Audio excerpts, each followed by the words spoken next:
is suspect. So, Is that the case po in the Philippines? Are we genuinely unable to prosecute?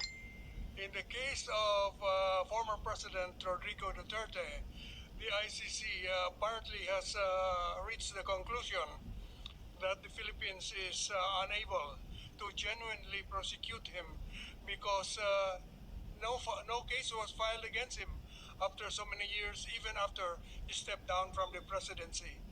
That is the finding of the ICC. So they issued a warrant of arrest on the footing that they have their complementary jurisdiction has set in because the Philippines, as far as the former president is concerned, is unable to genuinely prosecute him. However, if the cases, for example, that would emanate from the Quadcom, the DOJ task force, the Senate Blue Ribbon hearing, the ICC investigations that utilized all the government agencies, if these resulted in a case and they were filed in the Philippines, certainly the Philippine courts are competent, able, willing to rule on this. Don't you think so, Honorable Ascuna po and Attorney Medina? Part of the reason perhaps of the inability to genuinely prosecute is the availability of witnesses. In cases of very high-level persons like former heads of state, the experience of the ICC is that the witnesses are generally afraid to testify in their home countries, so that even if the Department of Justice, for instance, is genuinely investigating the cases, the witnesses may not be forthcoming. In fact, the prosecutor of the ICC resorted to what they call internet invitation of witnesses, and in this way, the witnesses came out through the internet, and I think the witnesses now are willing to testify in The Hague. Witnesses who would not be willing to testify here in the Philippines. So it's not the prosecution, it's the witnesses that makes it unable genuinely to prosecute the former president. Yes, thank you very much, Justice. Attorney Medina, would you like to add something to our understanding of IHL and procedure, jurisdiction, and such other matters? Thank you, Madam Chair. I think I get the point of our good secretary that the crime of crime against humanity is not just an international law crime. It's actually a crime in the Philippines, punishable in the Philippines. And 9851 actually provides Yes, that given the naman person po yun, po, pero pati jurisdiction, pati procedure, lahat na lang naging customary law. no, that's the problem po. That if we have to comply with international law, we have to also comply with the Philippine laws, okay? And primarily that would be the Constitution. So international obligations, yes, there's the principle of actus servanda that we have to comply with international obligations, but that does not necessarily mean that we have to disregard constitutional protections under the Bill of Rights. Now, of course, there are a lot of debates going on whether or not the ICC should have jurisdiction or should we recognize the ICC, and that's precisely the point. It's not for the police, it's not for the executive branch to decide that. Ultimately, it should have been decided by a court of law because it involves the deprivation of liberty. Thank you po. Thank you very much, Attorney Medina. You had the privilege of hearing the debate last hearing. In any case, I'd like to go to another topic, and this is finally the private jet. The U.S. government will obviously have the last say on its executive order, although Section 1 is clear that properties of those who aided, sponsored, investigated, or provided material support to the ICC shall have their assets frozen. Maraming picture po nung tailcoat ng aircraft. Nandito ba yung CAAP, Secretary? Comsec, wala tayong CAAP. Sorry. Wala tayong CAAP. Wala rin tayong DOTC. Wala po, ma'am. Walang makapagsabi kung ano nga sasakyan na to. Yung tailcoat C5219, is anyone aware of what company it's registered under? Kasi nung nakaraan, nandito yung SEC. Nandito po ba yung SEC? Ayan, Attorney Bernal. Yes, Dati yes, sinabi ma'am. ninyo na ano yun, alin na ang... Sino nga ba yung may-ari nito? Uh, Yung kumpanya, yung Pearl, Aero Pearl, nakalimutan ko na. you just requested the company documents, ma'am. And we have the Yung Asian Aero Pearl, Challenger Aero. yung Challenger Aero, ang sabi na nabago kasi yung website ng Challenger Aero, kaya nalilito kami. Biglang nabago pagkatapos ng hearing. Hinahanap ko wala na doon. Sabi, the company arranged for the flight. We were able to get the screenshot of the article. So, labas ng screenshot ng Challenger. Ayun Ayan, Challenger Aero Air. Inimbitahan rin namin ang piloto. Wala naman po rito. Ayan, Challenger Aero Air. Baka yung SEC may alam kayo.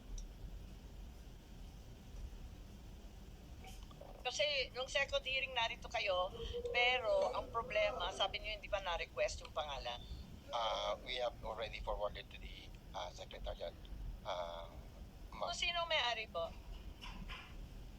At sila bang may-ari ng aeroplano or they just arranged the flight? Nalilito po kami. I just have the documents concerning the incorporators of the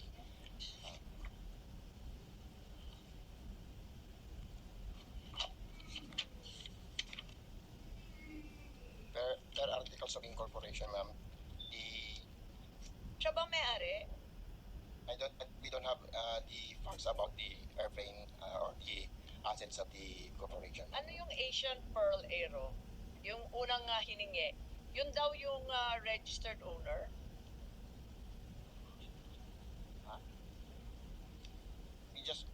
We only have Challenger Aero Air Corporation, ma'am, and Challenger Aero Aviation Pampanga. We will verify with our if Yes, I think the first set, the Asian Pearl, was the first company that we asked you to check. Nauna pa yun I will verify with my staff here. Di ba? Okay, kasi ang mahirap dito, wala yung CAAP, wala yung DOTC. Ngayon, sinabi ni Secretary John Vic na the Office of the President ang nagbayad para sa jet. Tama ba to o hindi? Meron bang pwedeng sumagot nito? Dahil wala po si Secretary John Vic. At marami sa ating mga kababayan nagtatanong kung group effort ito, chismis rin ba to? Baka sina General Torre, sina Prosecutor Fadulyon, nandun kayo sa Villamor. Alam ba ninyo kung paano itong aeroplanong ito kinuha? O charter ba to? Ano ba nangyari rito? Mamang ano kasi, daratingin naman tayo rito. Itong eroplanong to, nagagamit po ng presidente to. Oo, ginamit ulit pagkatapos Oo. nung pag-aresto ni Ngayon, Presidente Duterte. hindi ho namin Ginamit pwede po sa amin pag-usapan. sa Ilocos. Hindi ho namin pwedeng pag-usapan yung travel arrangements ng presidente, but these are national security matters. I think that we should respect, I don't think that we should really talk about this because this is, Nakikita po ng tao, ang mahirap travel maging arrangement executive, for the presidente in the past, mahirap the present, maging in the executive future. privilege. Ay, nakabulat-lat sa lahat ng dyaryo. Pero yun nga, sinasabi ko, you cannot expect answers from us pagdating po dito. You cannot expect answers from us because No, but ano ito pakikinabangan to nasusunod ang Pangulo. Ginagamit ngayon ng Pangulo. Sabihin natin, hindi ko dapat pinag-uusapan. Kasi nga, Pero we pinag-usap- hold the life of the President as sacred. pa naman, Hindi pero natin- Secretary John Vic already said it was chartered and paid for by the Office of the President. I don't know if he has personal knowledge of that. How much but- was paid kaya? Well, that's speculative, ma'am. Meron bang official receipt? Meron bang billing? Yun What nga, was the mode we of cannot, procurement? we cannot go into the details of travel arrangements because these are national security The request was implications. made in March. I think we should 11. respect national security, ma'am. I think it's Yes, imperative. if you'll allow me to just ask, because this has already been divulged to the public, it's hardly secret. If it was national security at stake, it should never have been spoken about, but it's all over the media. And it came from government. That they only knew about the request, as you said, on March 11. Sa umaga ng March 11, nalaman ninyo yung Interpol. Pagkatapos ito, na-charter sa ilang oras lamang. Ando na ba yung eroplano nung nandun kayo sa Villamor, General Torre? Kasi abala kayo na isakay si Presidente Duterte. Nag-aabang na ba yung eroplano? Anong oras siya nandun? Kasi nagmamadali kayo para isakay na, di ba?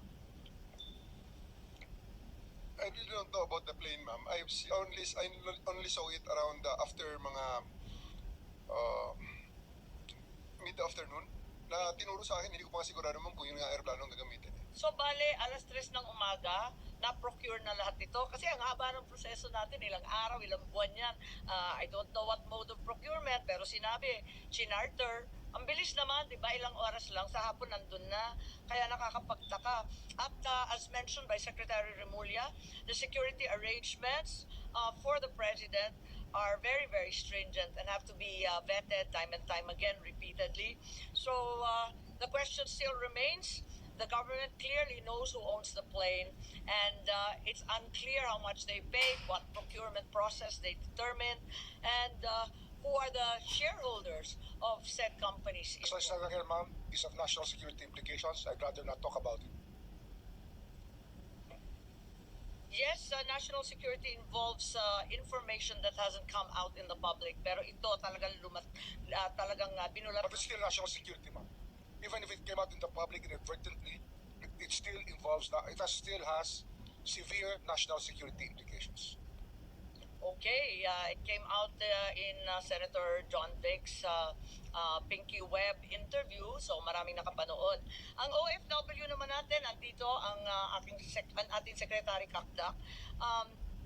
In the last hearing as well as today's hearing, we're all terribly worried about the OFWs, and the OFWs overseas are terribly worried about themselves. If the administration can arrest the former president without a warrant issued by a Filipino court, paano na lang daw sila if they're suspected of having committed a crime overseas? Can anyone from DMW, wala naman yung OWA, ipaliwanag lang ninyo ang proseso kung isang OFW natin pinagdudahan o pinagsuspetsahan na sila ang nadali sa ang gumawa ng isang krimen, paano ba tiniturn over sa foreign jurisdiction yon? Itiniturn over ba ng embassy o ng DMW yung suspected Pilipino, or sa DFA? Tiniturn over ba sa gobyerno? Paano ba yun? Madam Chair, meron po tayong set protocols and safeguards in the event na an OFW faces arrest in the host country. Ang konteksto po nito, yung OFW ay nasa host country. An OFW is somebody who has remunerated work and is not a citizen or permanent resident of the host country. At meron na po tayong mga procedures, ma'am. First and foremost, meron tayong welfare assistance, so mga welfare checks. Kung